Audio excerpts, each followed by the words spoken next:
On to the first speaker.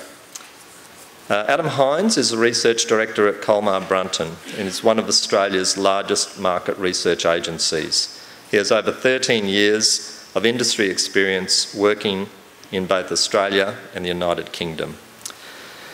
Within the Queensland arm of the business, he heads up the Government and Social Research Division, as well as overseeing all business-to-business industry studies. He has extensive experience in areas such as customer satisfaction and engagement, community consultation, and stakeholder relationship management. Please welcome Adam to the stage. Thank you very much, and good morning, everyone.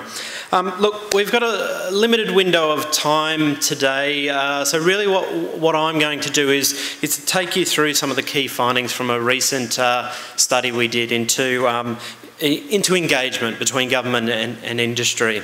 There is a lot more detail and a lot more specifics within a larger report deck that exists, and as I believe that'll be made available in due course in the coming weeks or months, as I understand it. Right, anyway, most of the key points will be up there on the screen itself. Look, this study unto itself was really born from the acknowledgement that there was a need. There was a need for government to look at how it could improve engagement with the ICT industry. So, in essence, this piece of research was a foundation piece. It was really a chance for us to establish a current perspective from the industry in terms of, what's working? How are you being hindered? What are the frustrations, and how we could look to improve, and where can we draw example from? So I think it's important to understand that this isn't an isolated piece of work or piece of consultancy. There is a number of different elements and phases that the city have been going through on this, but this really does provide that that initial insight. In terms of our specific objectives, really we were asked to come in as independents to garner feedback and insight from the industry to help the government in terms of informing them and strengthening their understanding of how they could look to better engage with the industry itself. So I mean, we obviously explored a number of different specific elements within that, but really it did come down to what's working, what's not, and where to, and what's that ideal process moving forward. Okay, just quickly from a methodology perspective, this was a two-stage approach, qualitative research followed by quantitative research, quite a traditional but works very, very well within this type of research. Stage one was all about exploration. So it was exploratory in nature, allowing us to have those in-depth discussions with industry representatives to really sort of flesh out some of those elements and those objectives that we were trying to understand. So what was actually run within this phase was 5 discussion groups with a mix of industry representatives from varying levels and tiers. So from your top tier down to your mids and your SMEs, and also association members as well. This phase is really where a lot of the detail and the meat comes out, and it's about helping to set the scene, uncovering those perspectives and around engagement with government. Phase 2 was an online quantitative survey with the broader industry. So this really allows us to quantify what we were hearing in phase 1.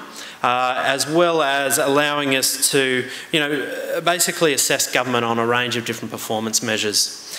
For phase 2, there was a little over 250 individuals who took part in the survey itself. Taking a look at the key findings in terms of what we were seeing coming out from the research. I think from a very simplistic perspective, just to begin with, overall satisfaction. Overall satisfaction with how government is performing, in terms of engagement with the industry. And what we were seeing is that it was very mixed. There was no clear sway to the negative or the positive. Just over a third stated that they were satisfied with the engagement strategies and processes. And then on the flip side, we had about 1 in 5, a little over 20%, saying that they were dissatisfied or very dissatisfied with the process, and obviously the rest were sitting somewhere in the middle. I think really what to take from this is very simple: is there's room for improvement. There's no clear satisfaction there.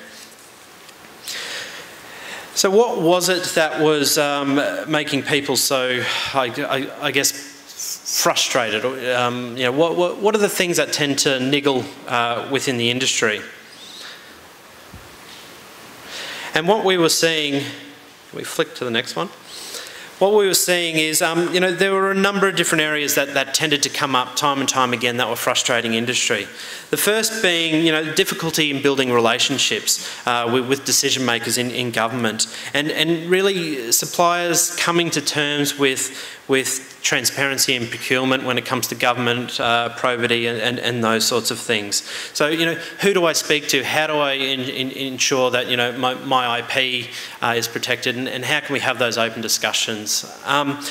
The second was that it was felt that the very prescriptive tenders coming out from government, and with very limited ability to engage in dialogue about what are the business issues, what is the real problem at hand.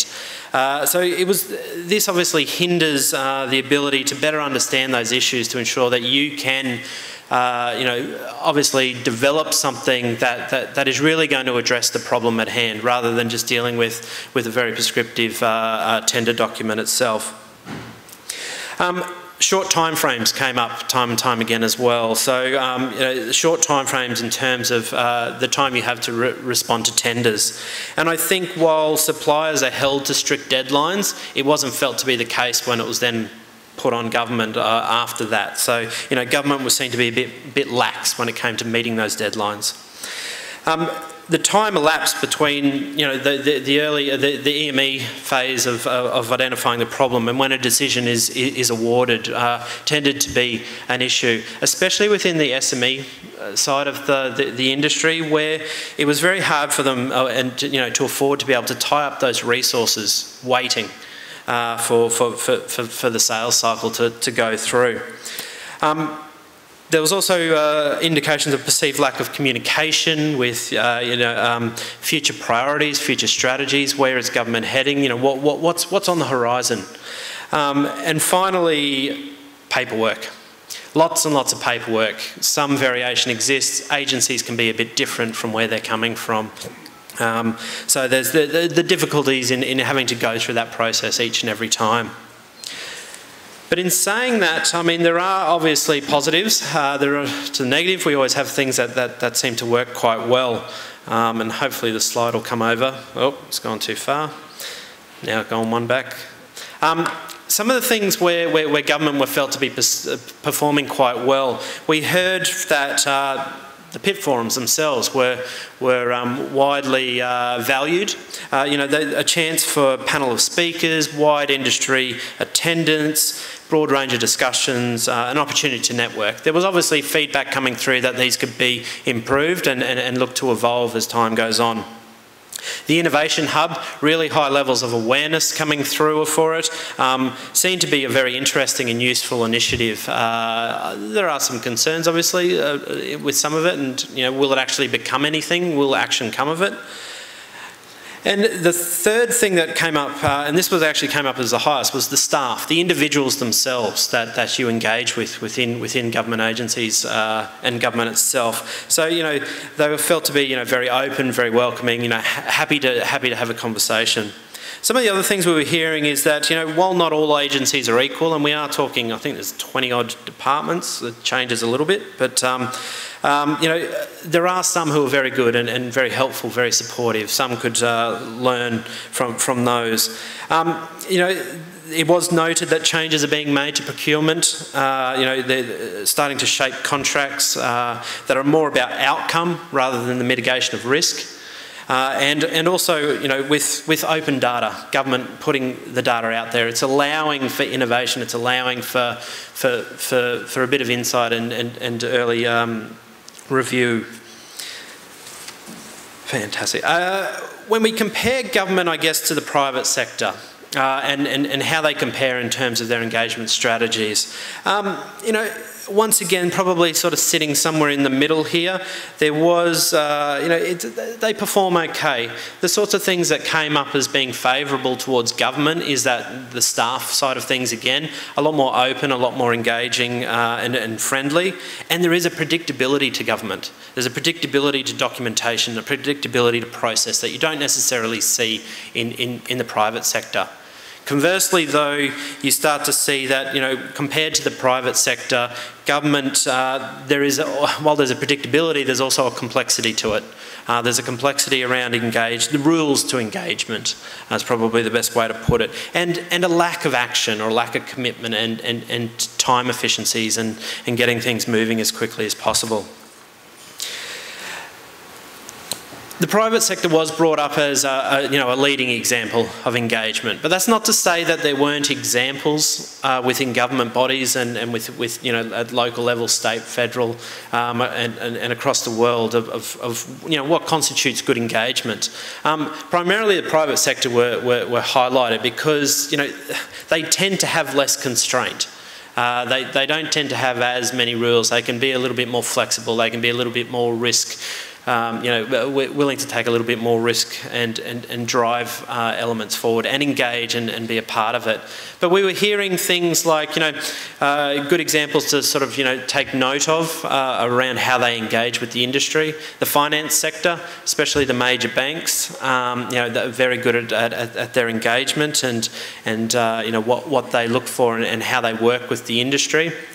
The resource and mining sector, you know, you've got there a completely changing, you know, an evolution of the industry and a move towards cost efficiencies and competitiveness and innovation and automation. And, you know, the met sector in Queensland, for example, is huge and it's well regarded within the industry and really is a growth sector and area for that.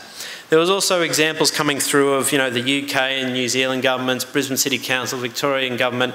The sorts of things that they were talking about here is that they were starting to show greater signs of being a bit more open, a bit more engaging in the problem definition and you know, co-creation and collaboration from an early phase. A little bit more transparency. Apparently groups like Brisbane City Council, you know, quite often give updates in terms of what their strategies are and how they've evolved every couple of months or 6 months or so.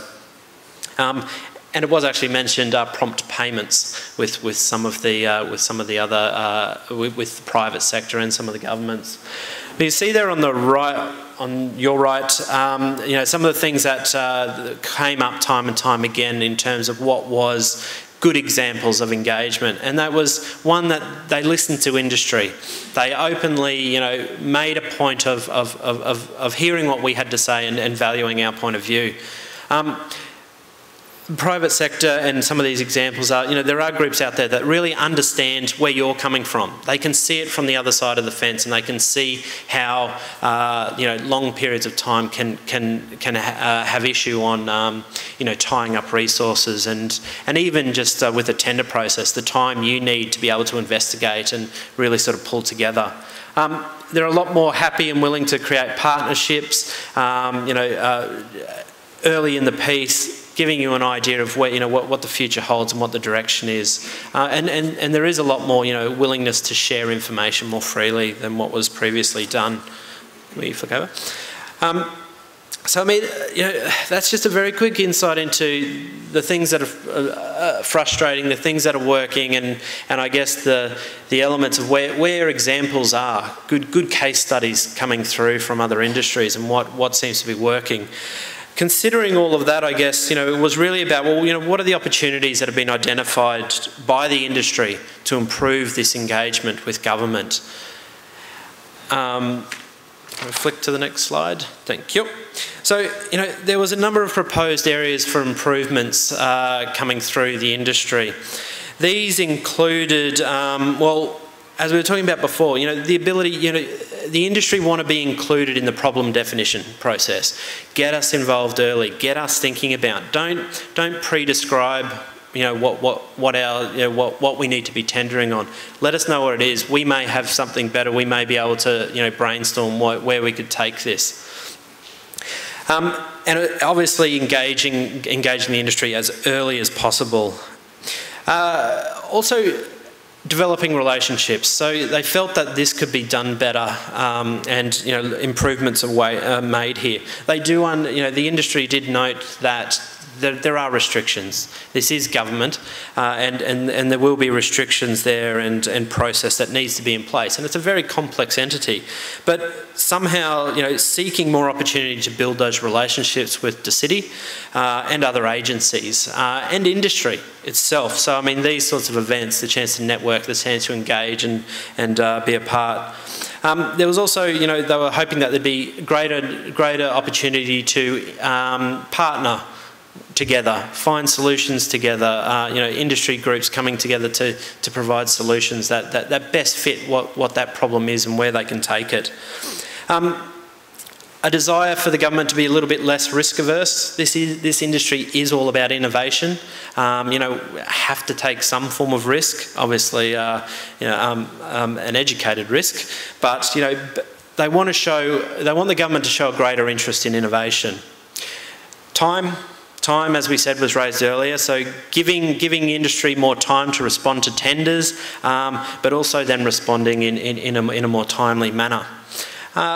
And with all of that, coming back to also transparency in terms of what's on the horizon, where are we going from a forward planning perspective, sharing the roadmap of where government wishes to go, and how, and allowing yourselves to then be able to consider and really see where what opportunities may exist. And of course, communication, just communication in its very basic form. More of it. More regular, knowing who to speak to, knowing what are the channels that work best for industry itself. So I think, just in summary, from my perspective, government itself, very complex, multifaceted organisation, lots of different agencies with different faces and different needs. So it is a complex world, but from what we were hearing in the research, there is a sound foundation of engagement that exists, but there is room for improvement. And I think that's the important thing. This is all about understanding what works, and this isn't necessarily about what's wrong, but let's just look towards the future in terms of how we can look to fix things. And from what I understand and from what we're hearing in this whole process, there is a willingness to explore that opportunity. So which is great to see. So as I said, that's just a very quick insight into what we found when we were doing this study. There is a more detailed report out there, but from me, that is my time, and I'm right on time. So perfect. Thank you.